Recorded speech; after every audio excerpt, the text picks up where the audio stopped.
પહેલા વરસાદ બાદ જ સુરતમાં ઘણા રસ્તાઓની સ્થિતિ ખરાબ થઈ ગઈ, એટલે સુધી કે જે રોડ 3 વર્ષ સુધી નહીં તૂટે તેવી ગેરંટી અપાઈ હતી, તેવા રોડ 6 મહિનામાં જ ભંગાર હાલતમાં છે, જેમાં કરોડો રૂપિયાના ખર્ચે આપેલા 11 રસ્તાના કામમાં કોન્ટ્રાક્ટરે ભ્રષ્ટાચાર કર્યાનો આક્ષેપ કરાયો છે।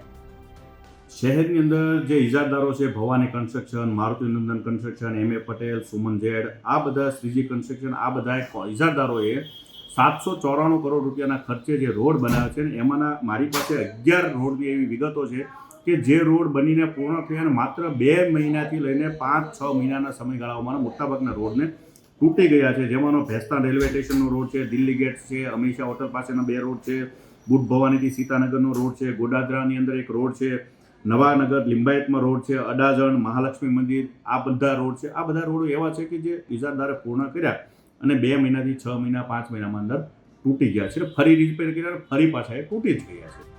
એટલું જ નહીં, સુરતમાં લગભગ તમામ ઝોનની અંદર રસ્તાઓમાં ખાડા જોવા મળી રહ્યા છે। શહેરની અંદર 400 કરતા વધારે એવા રસ્તાઓ છે કે જ્યાંથી હવે પસાર થવું પણ કપરું બની ગયું છે। વાહન ચાલકો માટે પણ આ રસ્તા ઉપરથી પસાર થવું ખૂબ જ મુશ્કેલ થઈ ગયું છે।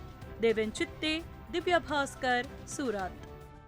શેર એન્ડ ડાઉનલોડ કરો દિવ્ય ભાસ્કર એપ।